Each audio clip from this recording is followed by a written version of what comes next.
क्या आपको कभी ऐसा लगा है कि दुनिया आपसे कह रही है कि छोटे सपने देखो? मैं चाहती हूँ कि आप आशा से मिलें। वह सिर्फ 15 साल की है। राजस्थान के एक छोटे से रेतीले गांव में रहती है, जहां हवा टीलों से होकर गुजरती है और ऊंटों की घंटियां बजती हैं। आशा बहुत तेज है, स्पिरिटेड है और उसे पढ़ना बहुत पसंद है। हर एक दिन स्कूल जाने के लिए वह नंगे पैर 3 लंबे किलोमीटर चलती है। लेकिन फिर अचानक उसकी जिंदगी पूरी तरह बदल जाती है। उसके पिता धनराज, जो एक किसान है, अचानक घोषणा करते हैं और ज्यादा पढ़ाई लिखाई नहीं। अगले पूर्णिमा पर तुम्हारी शादी हो रही है। लड़का जोधपुर से है, ये तय हो चुका है। आशा को लगता है कि उसकी दुनिया टूट गई है। चुपचाप वह अपनी माँ के पास जाती है। माँ, क्या मेरे सपने हमेशा अधूरे रहेंगे क्योंकि मैं एक लड़की हूँ? उसकी माँ की आंखें आंसुओं से भर जाती हैं। बेटी, तुम्हारे पिता को मनाना आसान नहीं है, लेकिन आशा हार नहीं मानती। वह स्कूल जाती रहती है। वह अपनी टीचर सविता मैडम को ढूंढती है और मदद मांगती है।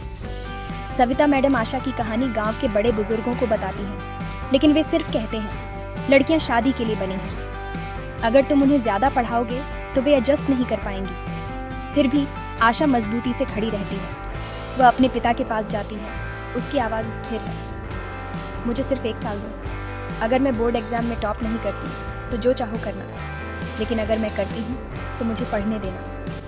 उसके पिता ये सोचकर कि ये इम्पॉसिबल है, मान जाते हैं। अब आशा बहुत मेहनत करती है। घर के काम के बाद पढ़ाई करती है। दूसरी लड़कियों को थोड़ा पैसा बचाने के लिए पढ़ाती है। अपने चांस के लिए लड़ती है। आखिरकार रिजल्ट का दिन। आशा ने कर दिखाया है। उसने पूरे जिले में टॉप किया है। गांव की सभा में आशा को सम्मानित किया जाता है। उसके पिता, जो कभी बहुत सख्त थे, अब उसे ऐसे गर्व से देखते हैं जो उन्होंने पहले कभी नहीं दिखाया। तुम सच में मेरी आशा है, मेरी उम्मीद है।